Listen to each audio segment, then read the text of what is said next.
అప్పుల బాధలు వెంటాడుతున్నాయా? అయితే 6JVR వారి జాతిరత్నాలు ధరించండి.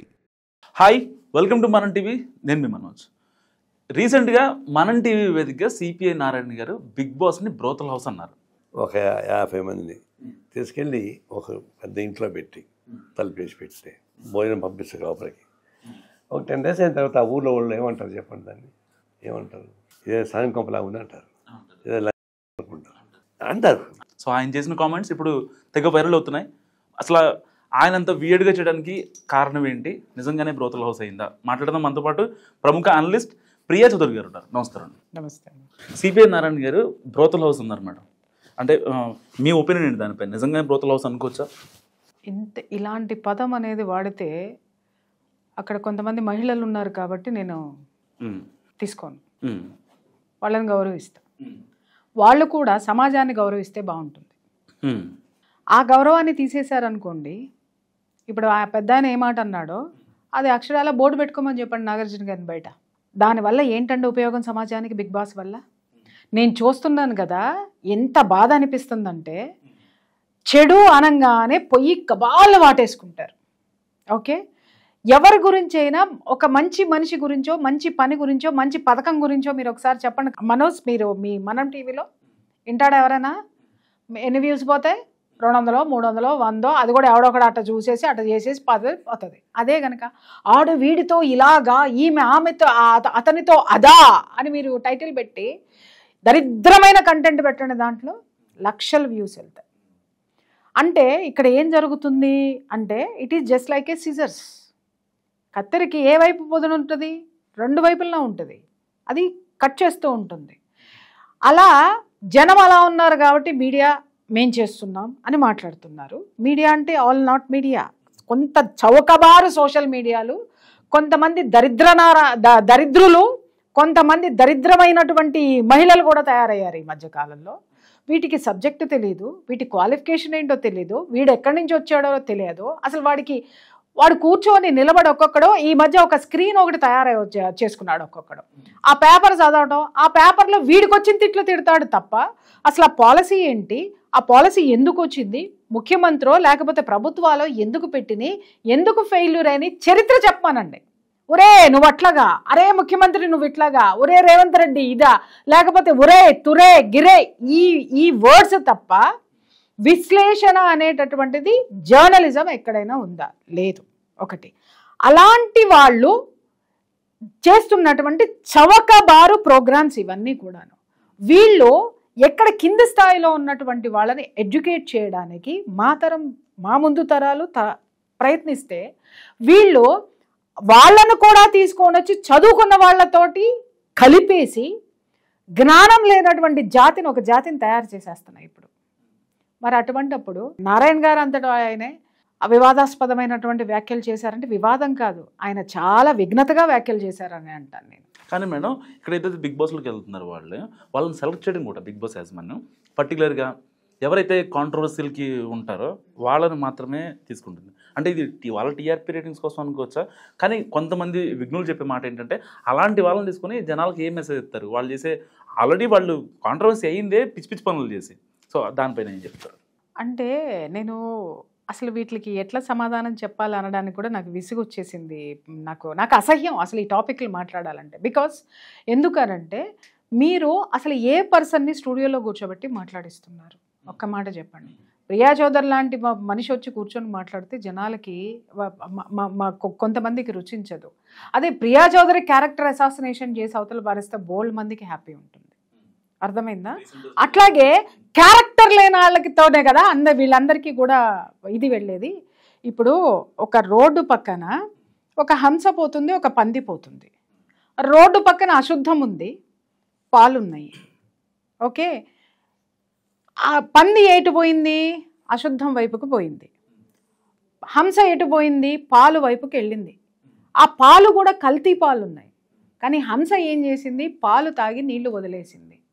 విఘ్నతగా దీనికి వచ్చేసింది. ఈ పంది అశుద్ధం తిని ఇంకెక్కడ అశుద్ధం ఉందో అని వాసన చూసుకుంటూ ముందుకు కదిలింది.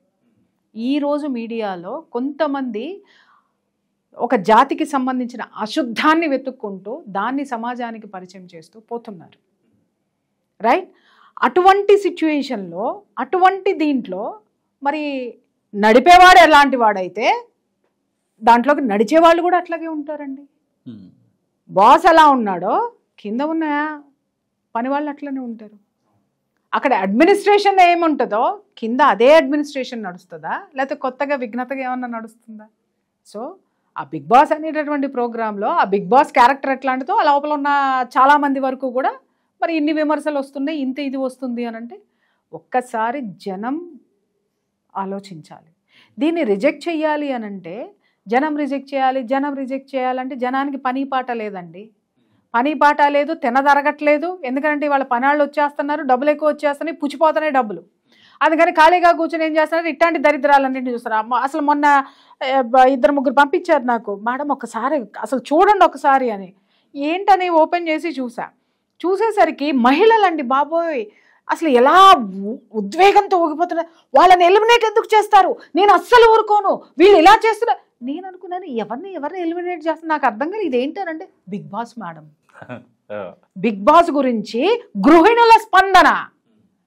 నేను అడుగుతున్నాను వాళ్ళందరినీ, ఏ రోజైనా సమాజంలో జరుగుతున్నటువంటి వాటిని మీరు ప్రశ్నించారా?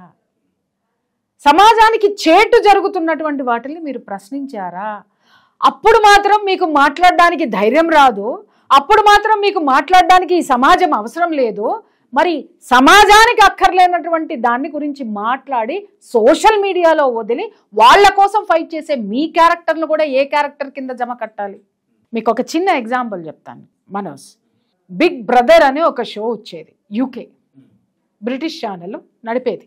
మీకు బహుశా మీకు తెలియదు, 20 years బ్యాక్ అద్భుతమైన ఇంటర్నేషనల్ ప్రోగ్రామ్ అది. ఆ దాంట్లో ఏంటి అని అంటే వివిధ దేశాలలో ఉన్నటువంటి సెలబ్రిటీ, బిగ్ బ్రదర్ సెలబ్రిటీ అనమాట ఆ ప్రోగ్రాం పేరు. వివిధ దేశాల్లో ఉన్నటువంటి సెలబ్రిటీస్ అందరినీ కొంతమందిని సెలెక్ట్ చేసి ఇలాగే బిగ్ బాస్ రూమ్ ఎలా ఉంటుందో అదే షో అలా నడిపేవాళ్ళు. దాంట్లో నుంచి పిక్ చేసేవాళ్ళు. దాని కాన్సెప్ట్ ఏంటి అని అంటే ఈ భిన్నమైనటువంటి దేశాల నుంచి వచ్చినటువంటి భిన్న సంస్కృతులు, భిన్న అలవాట్లు ఇవన్నీ ఒక చోట ఉంటే వాళ్ళు ఎలా ఒకళ్ళతో ఒకళ్ళ యొక్క బలహీనతలు ఎలా ఉంటాయి, అలాగే వాటిని మరొకళ్ళు ఎలా దాన్ని ఫేస్ చేస్తారు, ఆ ఫేస్ చేసిన వాళ్ళు మళ్ళీ దాన్ని తిరిగి ఏ విధంగా తట్టుకుంటారు, దాన్ని ఏ విధంగా ప్రజెంట్ చేస్తారు అనేటటువంటిది ఆ big brother show, celebrity show అనేది చేసింది. దానికి 2007లో శిల్పా శెట్టి ఇక్కడి నుంచి సెలబ్రిటీగా సెలెక్ట్ అయ్యి వెళ్ళింది. దాంట్లో దాదాపు 19 మెంబర్స్ అనుకుంటా మొత్తం, అంటే అన్ని కంట్రీస్ నుంచి వచ్చినటువంటి సెలబ్రిటీస్. ఆ అమ్మాయి లోపలికి వెళ్ళిన తర్వాత ఎన్ని ఫేస్ చేసింది అని అంటే ఆ అమ్మాయిని ఎంత క్రిటిసైజ్ చేశారు, ఎంత అవమానించారో, ఎంత అబ్యూస్ చేశారో. అంటే యూ బ్లడీ ఇండియన్ అని చెప్పేసి అని మాట్లాడారు.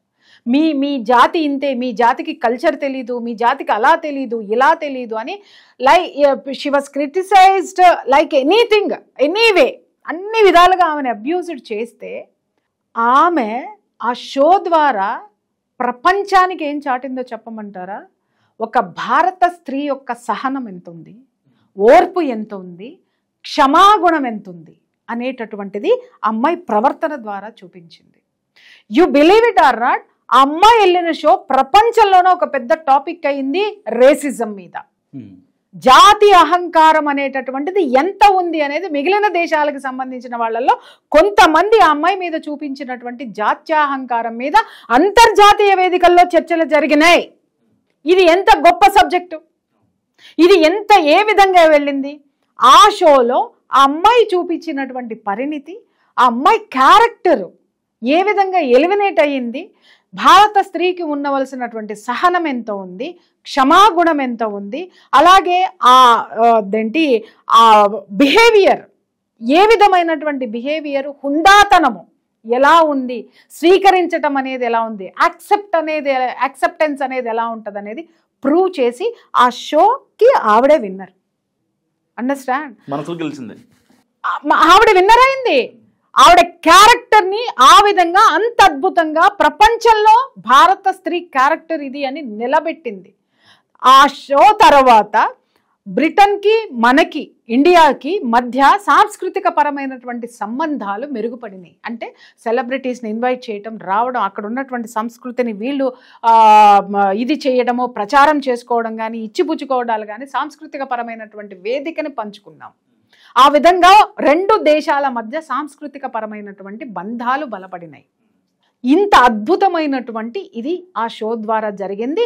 ఆ షోకి బిగ్ బాస్ అనే దరిద్రాన్ని పేరు పెట్టి ఆ దరిద్రాన్ని చేసి ఈ విధంగా ఆ షోలోకి అప్పుడు ఆ అమ్మాయి వెళ్ళి అంతర్జాతీయంగా ఎంత గొప్ప పేరు తెచ్చిందో, వీళ్ళు అంతర్లీనంగా దాంట్లోకి పోయి అంత జుగుప్సాకరమైనటువంటి విషయాల్ని, అంత దరిద్రమైనటువంటి దీన్ని ప్రపంచంలో అప్పుడు ఏమి చర్చించారు?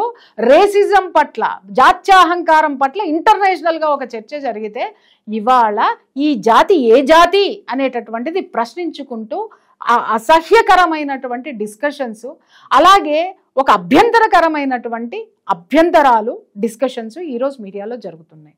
That is the difference of the show. ఒక విజ్ఞానాన్ని పంచాలి. అలాగే అక్కడికి వచ్చినటువంటి డిఫరెంట్ కల్చర్స్ కానివ్వండి, డిఫరెంట్ మెంటాలిటీస్తో ఉన్నటువంటి మనుషులు ఎంత హుందాగా ప్రవర్తిస్తున్నారు. వాళ్ళకి అర్థం కాని విషయం ఏంటంటే, ఈ షోల ద్వారా, ఈ బిగ్ బాస్ అనే దరిద్రం స్టార్ట్ అయిన దగ్గర నుంచి ప్రపంచం ఎలా తయారైందంటే, బిగ్ బాస్ షోకి వెళ్ళాలంటే దరిద్రం చెయ్యాలి, పెంట చేస్తే బిగ్ బాస్ ఆడు తీసుకుంటాడు. అంటే అది పెంట వేసే హౌస్ అన్నమాట. ఓకే, డంప్ యార్డ్ అది. It's not a big boss, it's a dump yard. ఎవడు ఎంత చెత్త వాగితే, అట్లాగే రీసెంట్గా దాంట్లో ఒకడు వెళ్ళాడు, ఆడవాళ్ళ గురించి మాట్లాడి, ఆడవాళ్ళ గురించి క్రిటిసైజ్ చేసి, ఆడవాళ్ళ క్యారెక్టరైజేషన్ చేసి, వాడు పాపులర్ అయ్యి బిగ్ బాస్లోకి వెళ్ళిపోయి వాడు సెలబ్రిటీ అయిపోయి వాళ్ళ టీవీల్లో కూర్చొని వాడు ముఖ్యమంత్రి ఏమన్నా మాట్లాడేస్తాడు. వాడు ఏం జరిగిన వాడి క్వాలిఫికేషన్ ఏంటో వాడికి తెలియదు. వాడు నా క్వాలిఫికేషన్ గురించి ప్రశ్నించాడు. క్వాలిఫికేషన్ ఏంటో మాట్లాడాలా, నేను స్వయంగా చేసి చూపించిన. నా ప్రొఫెషన్ పుట్టినప్పుడు నా కొడుకులు పుట్టారో లేదో తెలియదు. వీళ్ళు నా గురించి క్రిటిసైజ్ చేస్తారు. ఇందుకు పనికొచ్చే క్యారెక్టర్స్ అన్నీ ఆ బిగ్ బాస్లో ఉన్నాయి. సమాజానికి ఏమిస్తున్నారు వీళ్ళు?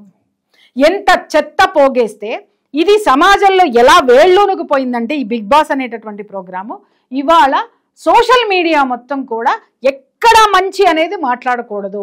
మంచి మాట్లాడితే మనల్ని ఎవరు చూడరు. మనము ఏది చేసైనా సెలబ్రిటీ అవ్వాలా, డబ్బులు సంపాదించాలి. ఈ బిగ్ బాస్లోకి వెళ్ళిన తర్వాతనే కదా అందరూ కోటీశ్వర్లు ఎలా అయ్యారు? బెట్టింగ్ యాప్స్ని ప్రమోట్ చేసి అక్కడికి కొంతమందిని మీరు గమనించండి, వాడు ఫైనాన్షియల్గా వీక్గా ఉన్న పర్సన్సే చాలా వరకు దాంట్లో ఉన్నారు. అవునా? ఆ పర్సన్స్కి డబ్బు ఆశ ఒక్కసారి బిగ్ బాస్లోకి తీసుకొని వచ్చి ఒక అమౌంట్, హ్యూజ్ అమౌంట్ వాళ్ళకి ఇచ్చి ఇంకా వస్తుంది అనేటటువంటిది ఒక లగ్జరీ వేవ్ని క్రియేట్ చేసి, బెట్టింగ్ యాప్స్ని ప్రమోట్ చేసి ఎన్ని లక్షల జీవితాలని వీళ్ళు రోడ్డు మీదకి తీసుకొచ్చిన అతి దరిద్రమైన, హేయమైనటువంటి dump yard big boss house. దీన్ని ప్రజలు కూడా గమనించి చీకొట్టాల్సింది పోయి, వాళ్ళ మైండ్లను కూడా పొల్యూట్ చేసినటువంటి ఈ ప్రోగ్రాం మీద ప్రజలు కాదు తిరగబడవలసింది, ప్రభుత్వం దీని మీద ఒక కన్ను వేయాల్సినటువంటి అవసరం ఉంది. ప్రభుత్వం నిషేధించే దిశగా వెళ్లాల్సినటువంటి అవసరం ఉంది. వెళ్ళకపోతే చట్టపరంగా, దీని పరంగా, లీగల్గా కూడా న్యాయస్థానాల తలుపులు తట్టాలి అనేటటువంటి నిర్ణయాన్ని మాలాంటి వాళ్ళు కూడా తీసుకుంటున్నారు. Thank you madam. సో ఇది ప్రియా చౌదరి గారి అనాలిసిస్. మీరేమనుకుంటారో మస్తు కామెంట్ చేయండి. చూస్తూనే ఉండండి మన టీవీ.